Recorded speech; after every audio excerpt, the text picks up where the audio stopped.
Projeto Desmitificando o Direito está começando. Quero agradecer a todos pela presença. Sou a Carmela Gruni, coordeno aqui a atividade já há quase 10 anos, né? Agradecer ao Instituto de Desenvolvimento Cultural, IDC, e aos nossos convidados, né? O professor Ricardo Carvalho Fraga, desembargador do Tribunal Regional da 4ª Região, e a Valdete Severo, Souto Severo, juíza do trabalho, também pesquisadora, ambos os dois, né? Pessoas assíduas, né?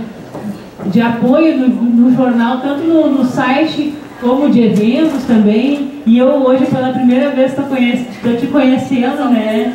E já agradecendo mesmo toda a participação e a participação de vocês, né, nesse evento hoje. Lembrando que a atividade vale como tem certificado, então aqueles que desejarem retirar o certificado ao final, assinam o livro de presença. É também importante pela memória do jornal, né, de ter as pessoas que participaram, que contribuíram, e apresentem o documento de identidade para retirar. E ao final a gente sempre reforça a importância de participar com perguntas, né? E a gente até separou 3 livros que foram doados por editoras e que vão ser presenteados, né? Essas pessoas vão ser presenteadas.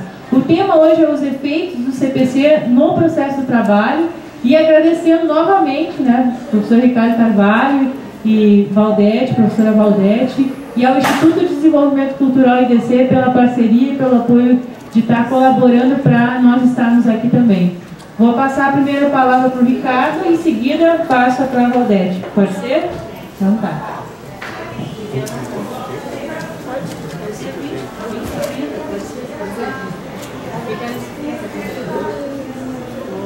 Boa noite a todos.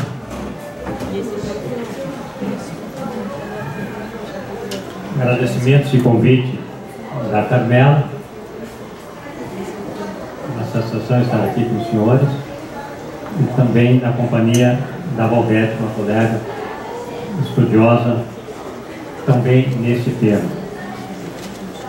Satisfação então podermos conversar, e estar aqui também conosco na plateia a assessora Cássia, assistente Lia e a estagiária Paula.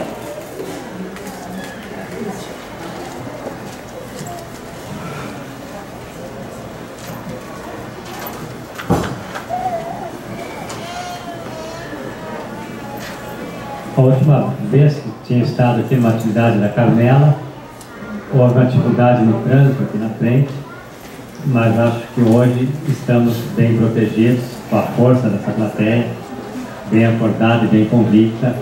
Acho que hoje estamos numa situação bem melhor e não teremos nenhum incidente, muito menos acidente.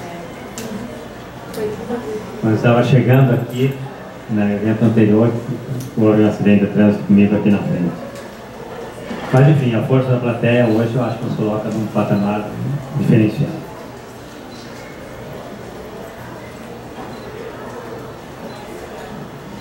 A minha manifestação é sobre o Código de Processo Civil, que entra em vigor no ano que vem, e um subtema desse tema maior, que é a Lei Recursal na Justiça do Trabalho, a Lei 13.015.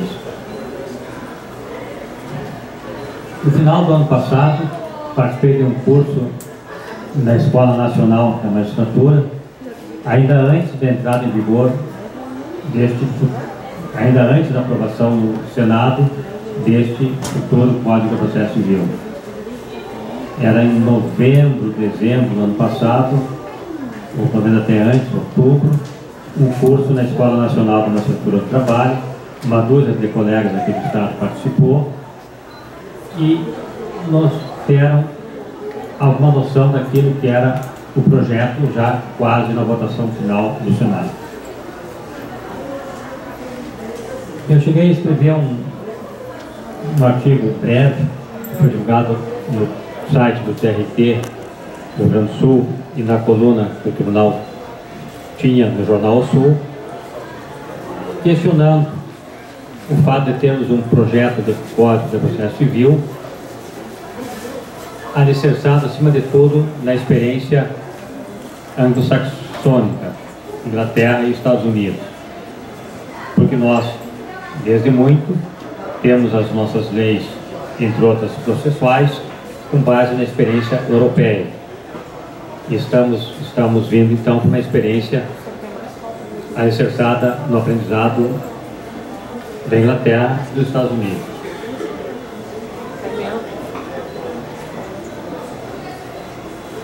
Sabe-se que a diferença entre os dois sistemas da Europa continental, Inglaterra e Estados Unidos tem diminuído com o tempo. Eu menciono aqui para os senhores um autor que é um juiz francês, Antoine Garapon, que ele diz, entre outros autores, ele diz da mescla entre os dois sistemas. Mas enfim, ainda são diferentes. E o sistema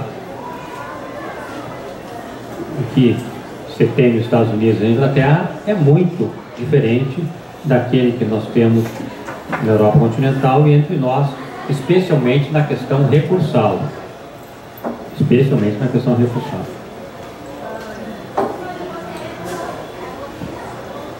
Melhor teria sido que aproveitássemos a experiência dos Estados Unidos em vários institutos de processo do que temos um quadro inteiro com base na experiência norte-americana.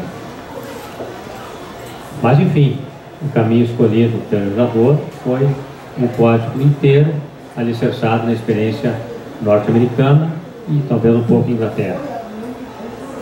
E, para compensar, uma vigência bastante extensa. O código foi aprovado no final do ano, entra em vigor apenas em março do ano que vem. Então, um período longo para estudarmos alguns autores desses dois países e vermos o que se pode avançar. Repito, a ideia é pessoal, mas a ideia é pessoal. Se tivéssemos aproveitado alguns institutos, class action, as ações massivas, class action dos Estados Unidos, que há muito serviria para nós esse trabalho, e algum outro instituto desses dois países, poderíamos partir para esse aprendizado e não com o código inteiro, que foi a opção do legislador, pelo menos cedeu um ano de vigência para entrar em vigência do novo código.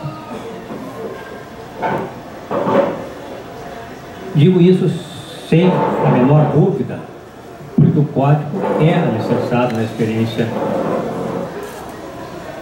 anglo-saxônica, Estados Unidos e Inglaterra. Curiosamente, a exposição de motivos, que os senhores já devem ter visto, do Código de Processo Civil Futuro, ela menciona vários autores da Alemanha, me parece que da França, da Inglaterra, da França e da Itália, da Alemanha, um pouco da França e da Itália, e me parece que um ou dois autores norte-americanos. A exposição de motivos. Mas o código em si é baseado na experiência norte-americana. Não se tem dúvida. E aí, o que significa essa mudança bastante profunda na nossa lei recursal e em toda questão processual? Não é pouca alteração que nós estaremos vivendo. Um autor, Alexandre Freitas Câmara, ele faz um desenho para conversar com os senhores. Assisti alguns vídeos e esse autor, conhecido de todos, Alexandre Freitas Câmara, diz que no Código de 39, o de 73, se modificou um pouco. E de 73 para 2016, uma mudança bem mais profunda. Então, a mudança do Código de 39 para o de 73 é significativa, mas muito pouco perto da mudança que nós estamos agora. É uma mudança bastante significativa nas leis processuais. E na Justiça do Trabalho? A questão recursal já está modificada entre nós. A Lei 1315, que antes mencionei, trata dos recursos na Justiça do Trabalho e já está em vigor desde o final do ano passado, vai entrar em vigor no início deste ano. A Lei 1315 já modificou totalmente o sistema recursal na Justiça do Trabalho. E não foi pequena a modificação.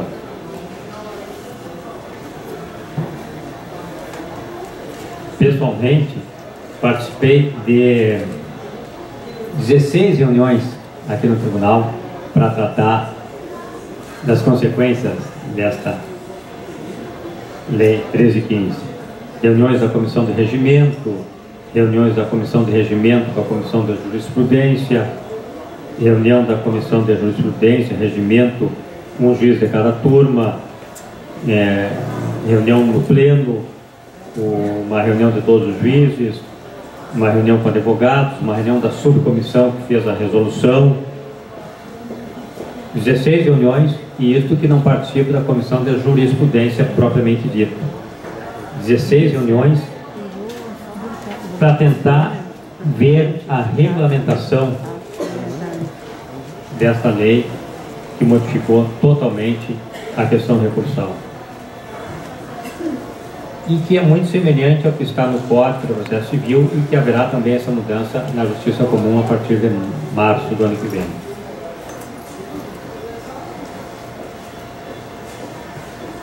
Nosso tribunal aqui, como mencionei, fez uma reunião com advogados, tem ouvido juízes de primeiro grau. A nossa Comissão de Jurisprudência participa tanto de desembargadores como juízes de primeiro grau. E tem feito, então, esse debate com uma participação bastante ampla, porque é um momento de alterações profundas na questão recursal. A relevância que se dá aos precedentes, tal como nos Estados Unidos.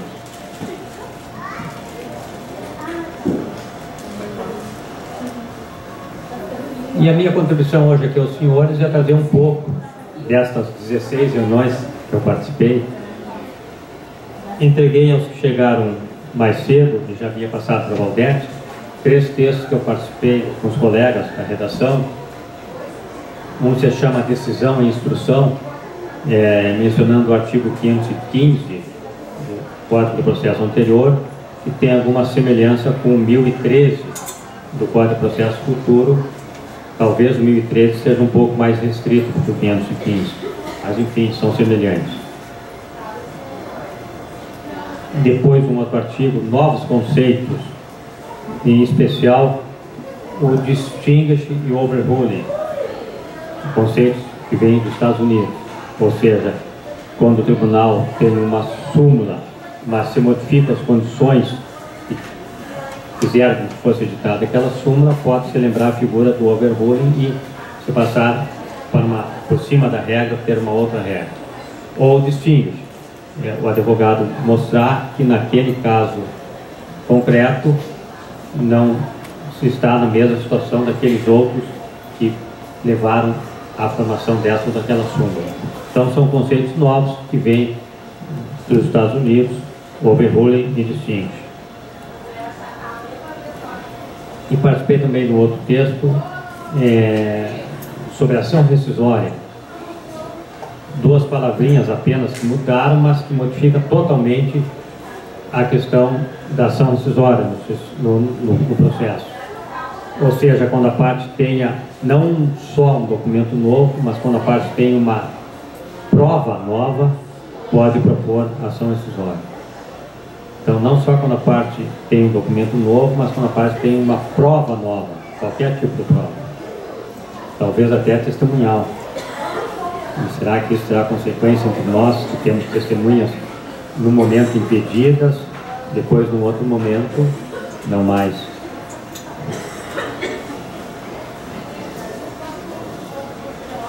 E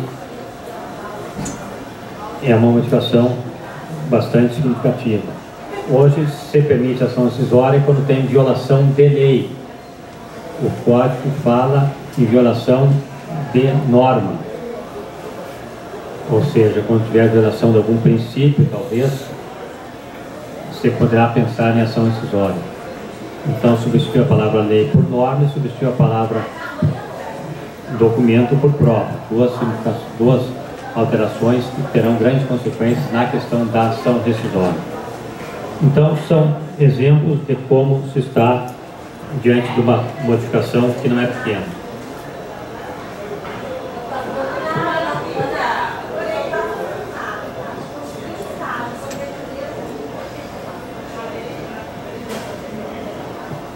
E estava dizendo que você tem a figura dos precedentes, tal como nos Estados Unidos.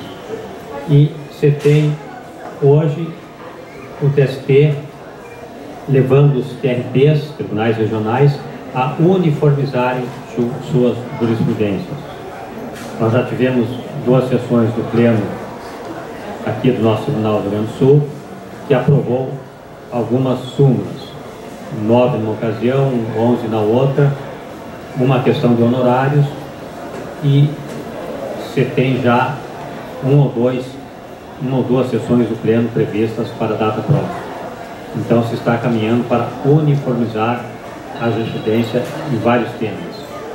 Isso é importante porque no novo sistema recursal é esta uniformização que vai permitir ou não a subida de outros recursos nos outros processos. Assistimos há 2 semanas aqui na frente da Escola Judicial do Tribunal, palestra do ministro Luiz Felipe Vieira de Mello, que é um dos ministros que mais trabalhou na Lei 1315, na elaboração da Lei 1315, e nos apontou ele a velocidade com que o Tribunal Superior do Trabalho está se entregando a essa tarefa de buscar a uniformização das jurisprudências. De tal modo que acredito que no momento inicial os tribunais terão dificuldade de uniformizar as suas jurisprudências, porque teremos dificuldades de ver quais casos realmente são semelhantes e quais casos que têm distinção. Lá adiante, bem adiante, em outro momento, talvez você consiga pensar melhor no papel do juiz e do advogado. Talvez lá adiante, bem adiante, você consiga entender que o papel do advogado é trazer ao judiciário as questões realmente diferentes. E não a quase confusão que você tem hoje da figura do advogado com a figura do juiz, verificar quem entende melhor o direito. A função do advogado não é bem essa. A função do advogado é trazer ao judiciário as questões que realmente são diferentes. Me permitam dizer fora do microfone, para não gravar, eu costumo dizer um exemplo. Hoje você tem no judiciário advogados e peritos que conseguem trabalhar para o advogado que tem um acidente normal. A pessoa que tem o caso diferente, que quebra o dedo do outro lado, não tem juiz, não tem nem advogado para o caso diferente dele. É uma dificuldade de organização da sociedade, consegue mais ou menos trabalhar com as lesões massivas e tem dificuldade de trabalhar com o caso individual. Num desses textos coletivos, eu mencionei que estava sendo questionado o inciso 35 da Constituição. Nenhuma lesão ou ameaça de lesão pode ser deixada de levar ao judiciário. E escrever texto coletivo é mais difícil do que escrever sozinho, porque eu mencionei esse artigo 35, nenhuma lesão pode ser deixada de levar ao judiciário, e algum colega que revisou achou que não era esse o inciso e colocou aquele da ação razoável do processo e mudou o inciso, e na leitura eu não percebi. O inciso que eu queria frisar era esse. É esse o inciso que está sendo questionado. Alguns, não alguém daqui entre nós, alguns não querem e não desejam um judiciário que examine as questões específicas e concretas, diferentes de cada caso. E a sociedade democrática tem direito a que todas as lesões, é o artigo 35, é o inciso 35 do artigo 5, que todas as lesões possam ser levadas ao judiciário. É esse inciso do artigo 5º que está em jogo.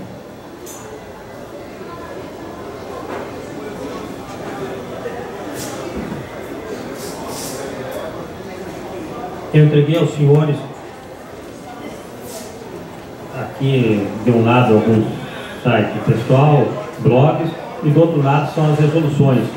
A lei, a resolução do TST, duas, a resolução do nosso TRT e 2 textos desses que eu mencionei. Se os senhores quiserem acessar na internet. E vou entregar aos senhores uma anotação pessoal feita alguns meses atrás, em janeiro de 2015. Eventualmente, se fizesse hoje, poderia ter algum artigo assim. Se fizesse hoje essa anotação, poderia ter algum artigo de maneira diferente, mas enfim, coloquei em vermelho alguns artigos mais relevantes, em azul os mais interessantes, em verde aqueles com provável dificuldade inicial. O artigo 489 talvez não traga uma dificuldade inicial, talvez a professora Valdete vá tratar do assunto. Em laranja, aqueles repetidos ou pouco alterados, e entre os demais. É uma anotação estritamente pessoal em janeiro de 2015. Pode ser que eu tenha modificado a ideia sobre um ou outro artigo. Mas trago os senhores.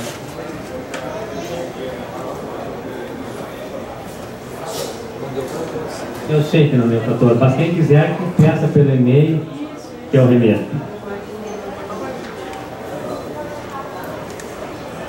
Em alguns artigos que li nesses últimos dias, um que eu trago aos senhores, de um juiz e uma professora da Paraíba, muito interessante, porque trabalha com o conceito de segurança, dizendo algo um pouco diferente do que você diz.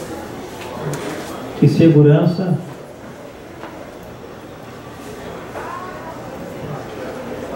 a doutrina do precedente é alicerçada e tem como norte os ideais de previsibilidade e estabilidade. Ele diz um pouco diferente. Ele diz que se preocupa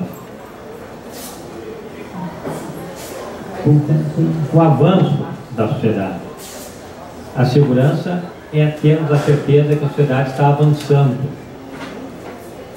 Então ele trabalha com a ideia de segurança de maneira um pouco diversa do que se diz que segurança seria ter as coisas sempre iguais. Não é. Segurança é termos tranquilidade. E tranquilidade, às vezes, é ter a tranquilidade de que as coisas estão evoluindo.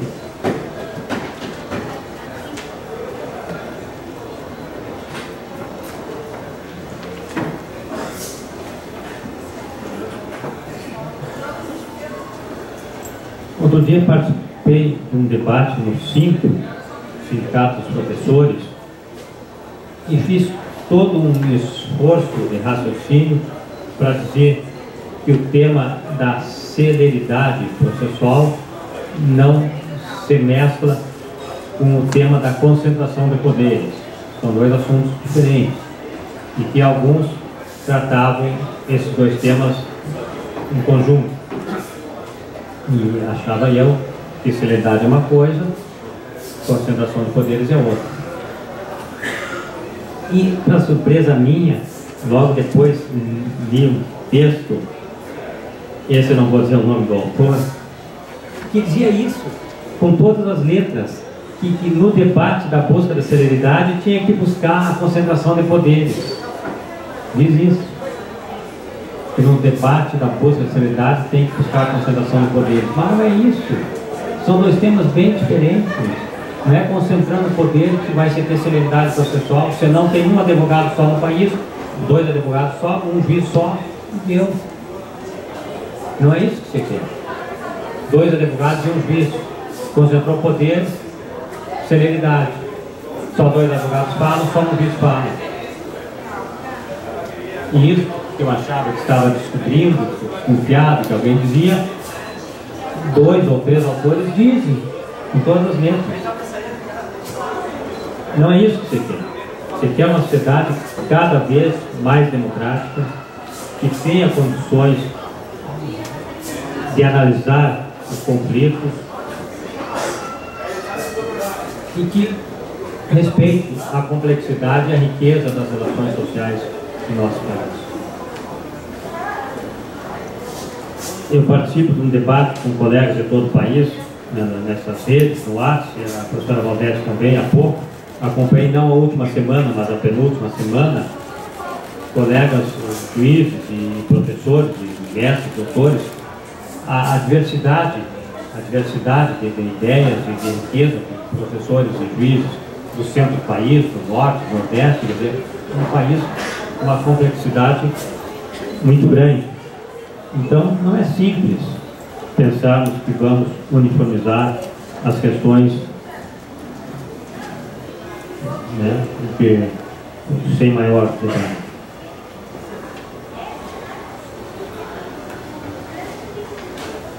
E para finalizar, então, as ideias centrais que eu trago aos senhores é esta. O Código do Processo Civil modifica, que entra em vigor em março, modifica bastante o processo no Brasil. É com base na experiência norte-americana. Uma parte importante desse código é a questão recursal, e na Justiça do Trabalho isso já está em vigor na Lei 1315, que é muito semelhante ao que está no código na questão recursal. E, tentando trazer algo de otimismo, vamos, neste meio ano que nos resta, tentar ver aquilo que de bom que tenha nesta nova realidade, apesar de um momento inicial bastante difícil, surgindo, que eu mencionei ter participado de 16 reuniões para tentar a regulamentação num tribunal. Imagine isso nos tribunais de justiça. Nós temos o Tribunal de Justiça de São Paulo, que é o maior tribunal do mundo. Imagine como será a regulamentação no Tribunal de Justiça de São Paulo. Aqui no nosso TRT eu participei de 16 reuniões. No TJ de São Paulo, quantas reuniões eles precisarão para regulamentar e entender melhor essa questão recursal que estará em vigor no ano que vem. Obrigado pela atenção.